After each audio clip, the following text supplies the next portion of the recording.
किसान भाइयों नमस्कार। मुझे उम्मीद है आप धान की खेती की तैयारी कर रहे होंगे और आज मैं आपसे विशेष रूप से चर्चा करना चाहूंगा धान की सीधी बिजाई के बारे में। और इसमें भी विशेष रूप से जो दो विशेष किस्में पूसा संस्थान के द्वारा विकसित की गई हैं जो कि हर्बिसाइड टॉलरेंट हैं।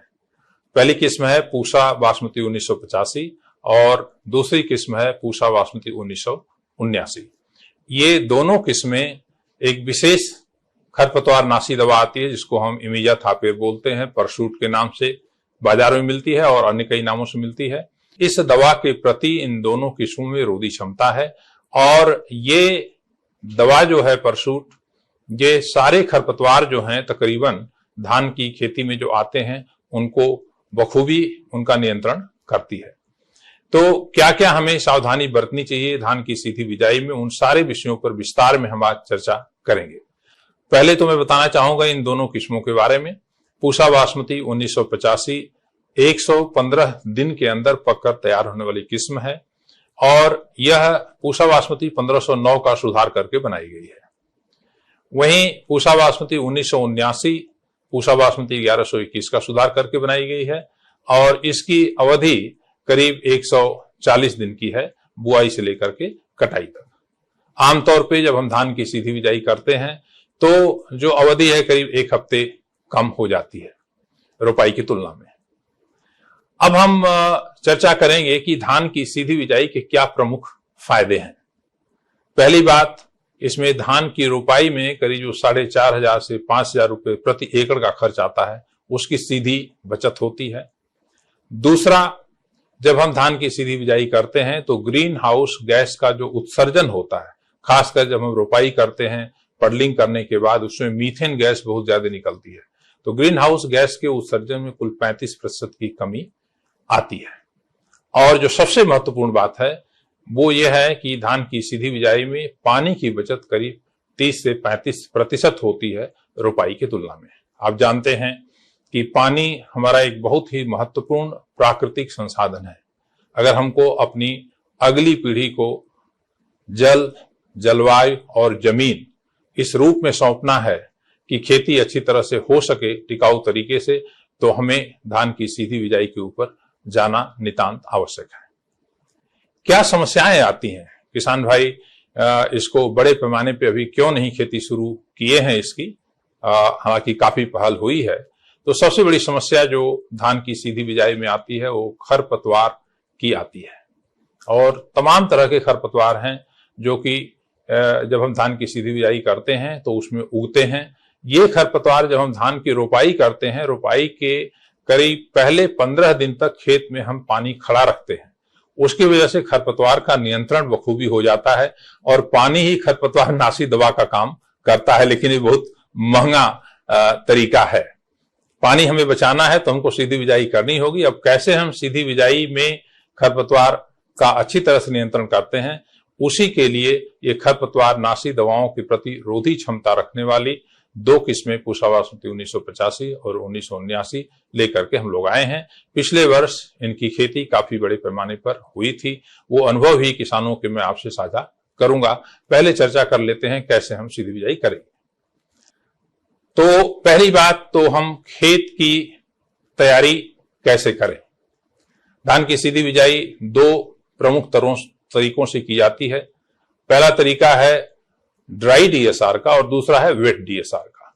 वेट डीएसआर में तो जिस प्रकार से हम पडलिंग करते हैं धान की रोपाई के लिए, उसी तरह से जहां पे पानी की कमी नहीं है उन क्षेत्रों में, खासकर दक्षिण भारत के कुछ क्षेत्र हैं, वहां पर पानी खेत में भर करके और पडलिंग करके उसमें हम छिटकवा विधि से धान को बो देते हैं, या अब कई नए प्रयोग हो रहे हैं कि द्रोण के द्वारा भी आप लाइन में बिजाई कर सकते हैं, ड्रम सीडर के द्वारा कर सकते हैं। एक जो महत्वपूर्ण बात है वो बीज की मात्रा क्या होगी। तो करीब सीधी बिजाई के लिए 8 किलोग्राम बीज प्रति एकड़ लगता है। खासकर इन दो किस्में हैं उनकी जो मैंने चर्चा की। और इसके बाद बुआई का क्या तरीका हम अपनाते हैं।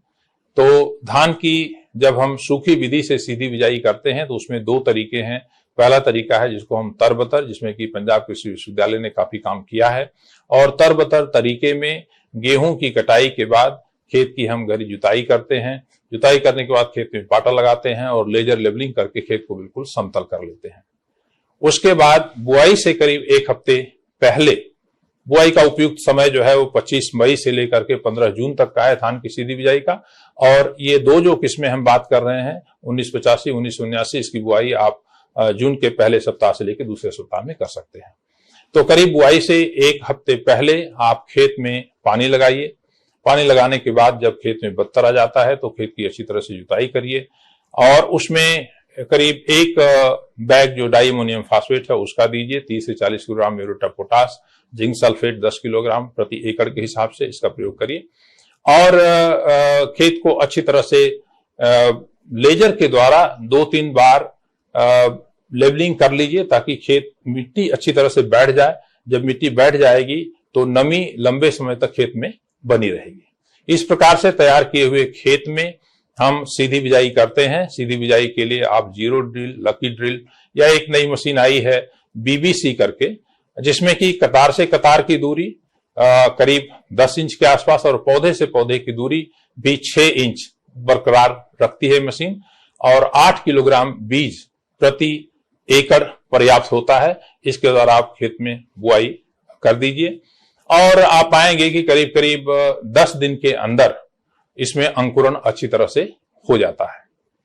एक बात मैं आप लोगों को और बताना चाहूंगा किसान भाइयों कि जब हम ड्राई डीएसआर यानी कि सूखी विधि से धान की सीधी बिजाई करते हैं तो तरबतर विधि में बीज की गहराई वो करीब 1.25 से लेकर के 1.5 इंच के आसपास होती है और जब हम पहले बुआई करके उसके बाद पानी लगाते हैं तो इसमें गहराई बीज की जो है वो 1 इंच के आसपास होती है। 1 इंच से थोड़ा सा कम ही होती है।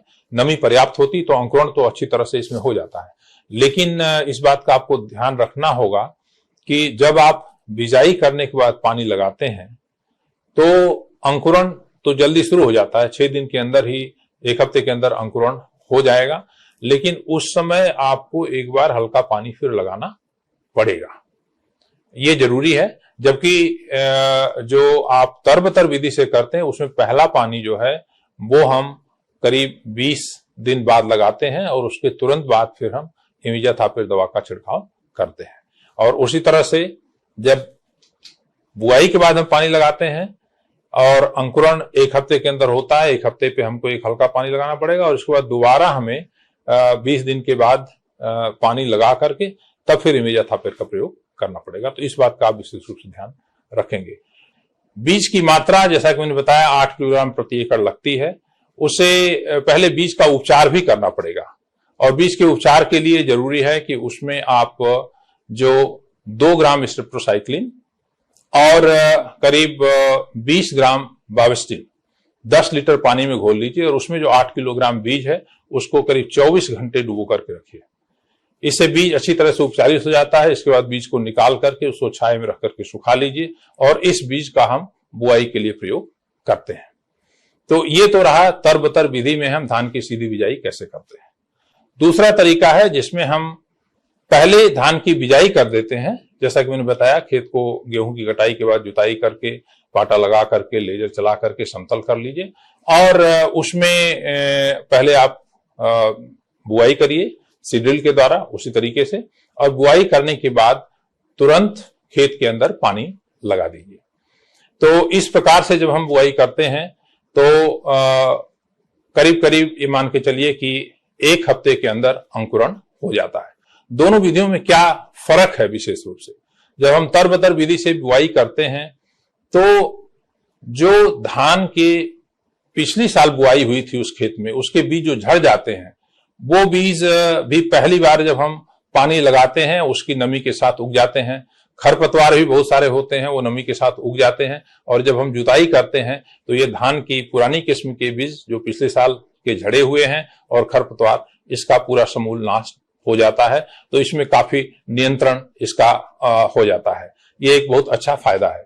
लेकिन इसमें अंकुरण में कई बार अगर मान लीजिए बुआई के तुरंत बाद बरसात हो गई तो जमीन के ऊपर पपड़ी पड़ जाती है। उस पपड़ी के पड़ने से कई बार अंकुरण में कमी आती है।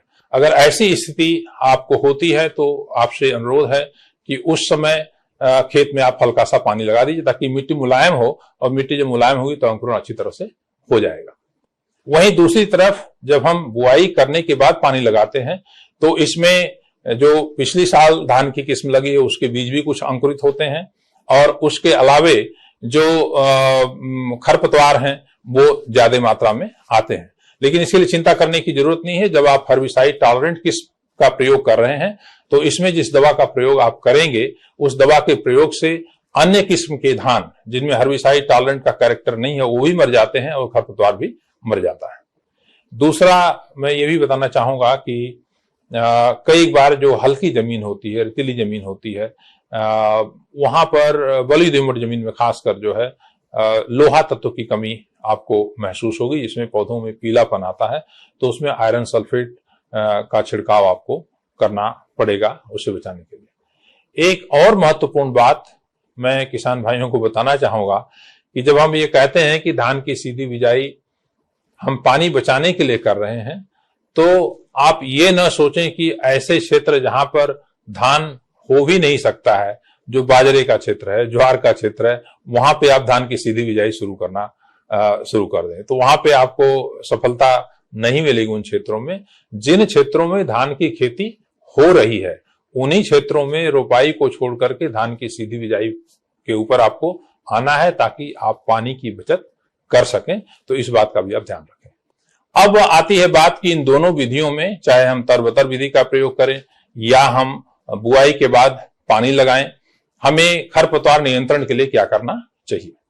तो पहली बात कि बुआई के करीब 48 घंटे के अंदर अंदर हमें तरबतर विधि में पेंडिमिथिलिन दवा 1200 से लेकर के 1500 ml मिलीलीटर, इसको हम 250 लीटर पानी में घोल करके इसका छिड़काव हम कर देते हैं।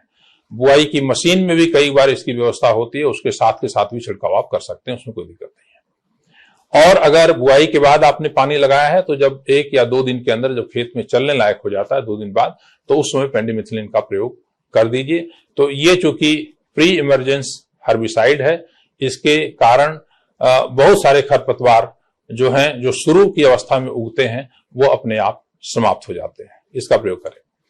इसके बाद जब आपकी फसल तकरीबन 18 से 22 दिन की हो जाती है और उसमें खरपतवार 2 से 3 पत्ती वाले हो जाते हैं, तो उस समय हमको ये जो विशेष दवा है इमिजाथापिर जिसको बोलते हैं, इसकी करीब 400 से 450 मिलीलीटर मात्रा 250 लीटर पानी में घोल करके उसको हम 1 एकड़ में छिड़काव करते हैं।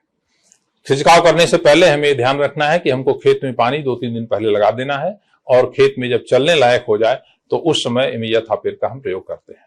इससे जितने खरपतवार हैं, चौड़ी पत्ती वाले भी आएंगे, उसमें सकरी पत्ती वाले भी खरपतवार आएंगे, वो अच्छी तरह से उनका नियंत्रण हो जाता है।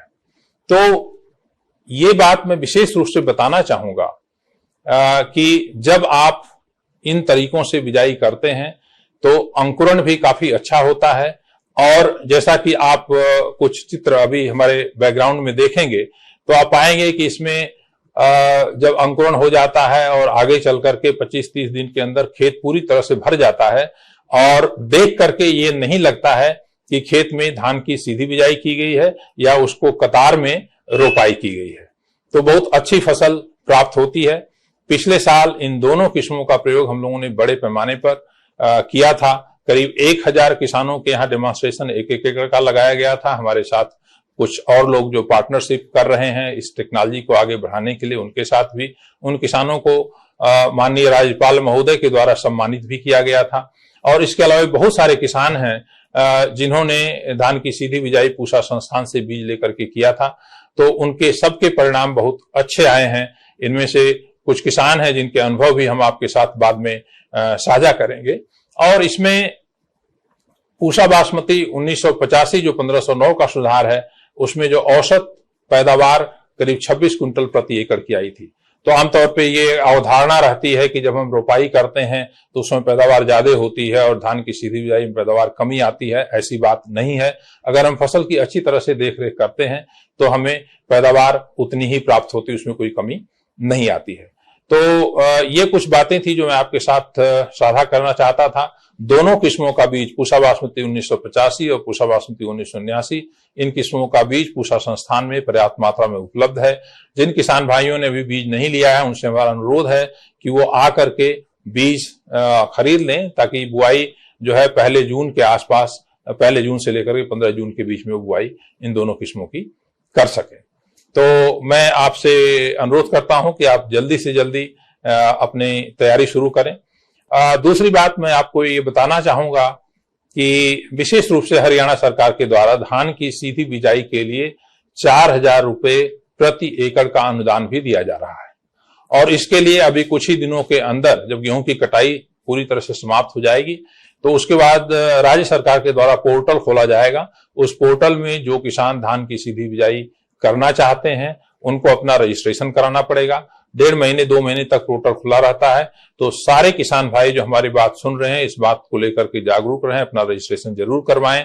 और उसमें एक बार पटवारी वेरिफिकेशन के लिए आता है, धान की सीधी बिजाई हो जाने के बाद खेत को चेक करता है कि बुआई वास्तव में हुई है कि नहीं हुई है, और उसके बाद फसल के कटने से पहले ही करीब 4,000 रुपए प्रति एकड़ आपके अकाउंट में ट्रांसफर हो जाता है। तो ये सुविधा सरकार के द्वारा धान की सीधी बिजाई को बढ़ावा देने के लिए दी गई है, उसका भी आप निश्चित रूप से लाभ उठाएं, ये हमारा अनुरोध है।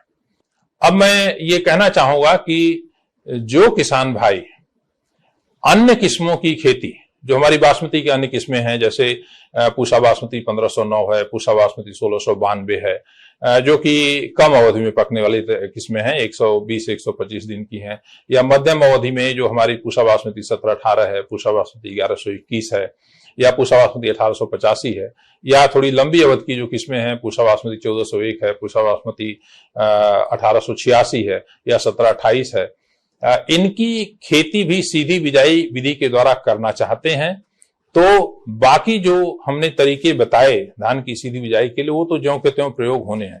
लेकिन एक बात का विशेष रूप से आपको ध्यान रखना है कि इन किस्मों में जिनमें हर्बिसाइड टॉलरेंस का लक्षण नहीं है उन पे आप इमीजा थापेर का प्रयोग बिल्कुल नहीं करेंगे।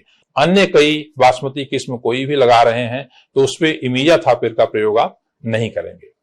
उसमें खरपतवार नियंत्रण के लिए आपको पेंडिमिथिलिन का तो प्रयोग करना है।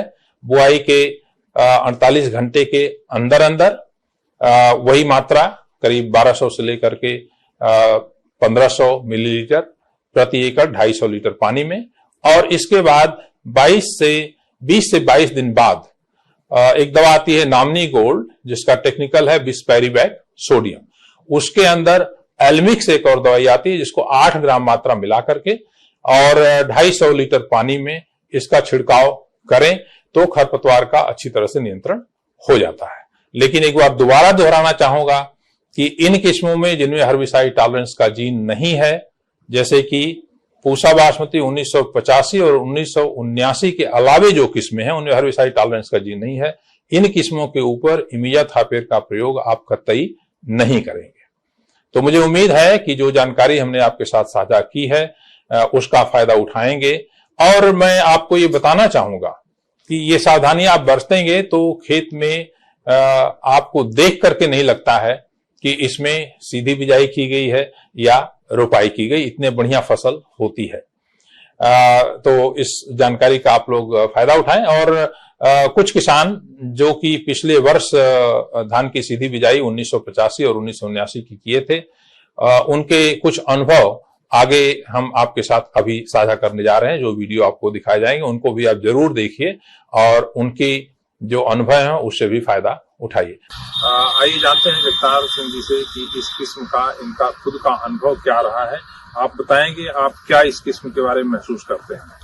डॉक्टर साहब, पहले तो आपका हमारे यहाँ पे पहुँचने का बहुत बहुत धन्यवाद, जो आपने कीमती समय में से समय निकाला हमारे लिए। और डॉक्टर साहब, इसमें बहुत ही कम लागत लगी है। 2 बार तो कार्टाप हाइड्रोक्लोराइड दानेदार जार डाली गई। जो सुंडी आती है स्टेम बोरर, उसको रोकथाम के लिए उसको डाला होगा आपने? हाँ जी सर। उसके बाद में इसमें एक फंगीसाइड कस्टोडिया के नाम से और साथ में M45 डाला गया है और कोई भी इंसेक्टिसाइड नहीं डाला है स्प्रे में।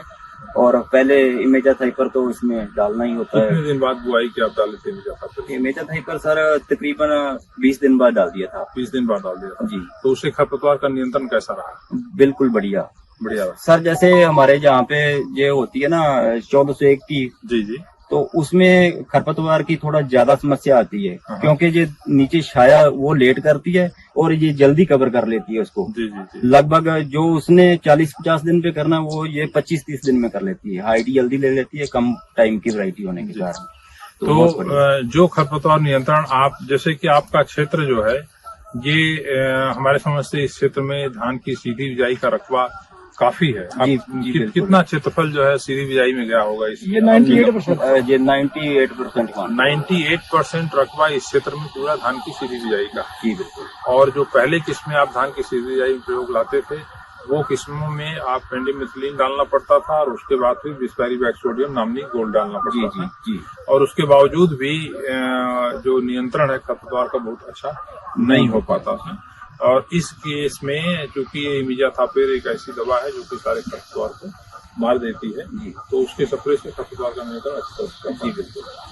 ये फसल मैं देख रहा हूँ 1847 की लगी। कितने एकड़ में लगाई है आपने? ये 30 एकड़ में लगी है। 30 एकड़ में इन्होंने 1847 की फसल लगाई है। बहुत ही अच्छी फसल है और इसमें बीमारी के कोई लक्षण कहीं नहीं नजर आ रहे हैं। उत्तम सिंह जी, आपको क्या लगता है इसमें जो है कितनी पैदावार आपको आएगी एक एकड़ में? लगभग 30 क्विंटल के हर बार। 30 क्विंटल एक एकड़ में पैदावार आएगी। आपने जो पत्ती, जैसा कि आप जानते हैं कि यह किस्म विशेष रूप से पत्ती के झुलसा और झोंका रोग, जो ब्लास्ट की बीमारी होती है, और बैक्टीरियल ब्लाइट, इसके लिए रोगरोधी किस्म है। ये दोनों बीमारियां इसमें नहीं आती हैं। तो आपको कोई समस्या इसमें ब्लाइट और ब्लास्ट की तो नहीं दिखी? नहीं दिखी। उसके लिए कोई छिड़काव करने की जरूरत नहीं पड़ी? नहीं। इससे जो है आपके जो दवा में खर्चा आता था पहले, जैसे गर्दन तोड़ आती थी और किस्मों में बहुत ज्यादा उसमें दवा छिड़कनी पड़ती थी और काफी खर्चा आता था, वो आपको नहीं करने की आवश्यकता पड़ती इसमें। जी। तो कुल मिला के कैसी लगती है आपको ये किस्म जो है? बढ़िया है। अच्छा, चलिए, बहुत बहुत धन्यवाद। मेरी सभी किसान भाइयों से ये गुजारिश है कि वो आगे आने वाले दिनों में अगर अच्छी जमीन, अच्छी जलवायु और पानी अगली पीढ़ी को सौंपना चाहते हैं, जैसा कि आप हमारे साथ देख सकते हैं सामने अगली पीढ़ी के बहुत सारे भावी किसान जुड़े हुए हैं, तो हमें इस बात का ध्यान रखना पड़ेगा कि हम धान में पानी की बचत करें और धान की सीधी बिजाई ही इसका एकमात्र तरीका है। आप इसको जरूर अपनाएं और अगली साल इन किस्मों की ज्यादा से ज्यादा मात्रा में खेती करें। अंत में मैं एक सवाल हरप्रीत जी से पूछना चाहूंगा कि आपका कुल मिलाकर के अनुभव कैसा रहा है इस किस्म के बारे में? सबसे पहले दसो आपका हमारे गांव में और हमारे फील्ड में पहुंचने के लिए बहुत बहुत धन्यवाद करते हैं हम। इस वैरायटी को लेकर हमारा अनुभव बहुत बढ़िया रहा।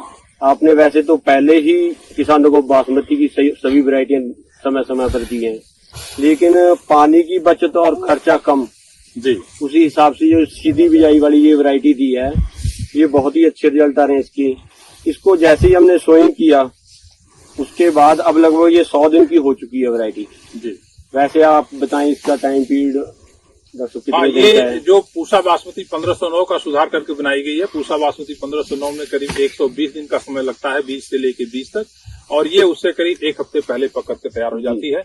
और धान की सीधी बिजाई में वैसे भी जब हम धान की सीधी बिजाई करते हैं तो 1 हफ्ता पहले फसल पक के तैयार हो जाती है। पीछे जो फसल है वो 1979 की फसल है। हाँ जी, 1979। और ये धान की सीधी बिजाई आपने की है? हाँ जी। इसमें कतार से कतार की दूरी कितनी आपने मेंटेन की? 7 इंच।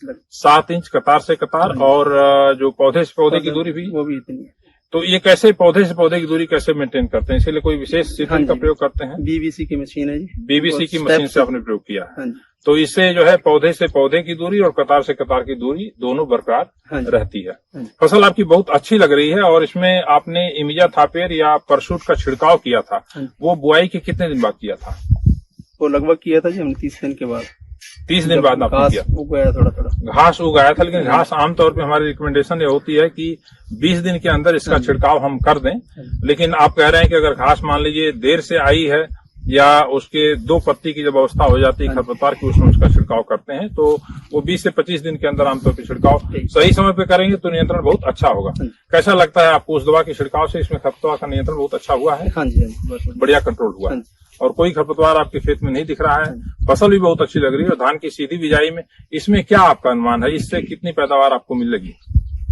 ये तो पहली बार लगाई है ये बड़ी रोपा जी, इस बार पहली बार लगाई, लेकिन फसल तो देखते हैं 1121 हमेशा लगाते रहे हैं आप जो है, और ये 1121 का सुधार है, हाँ जी। तो इसको फसल को देख के क्या लगता है आपका अनुमान? ये तो लगभग 24 क्विंटल की बार कहूँगा। 24 क्विंटल प्रति एकड़ की पैदावार इसमें हाँ जी। आएगी। अगर धान की सीधी बिजाई में 1121 की पैदावार 24 क्विंटल आ जाती है तो बहुत अच्छी हाँ जी। इसको हमको मानना चाहिए, क्योंकि इसमें बहुत सारे और खर्चे हमारे बच रहे हैं। बहुत बहुत धन्यवाद।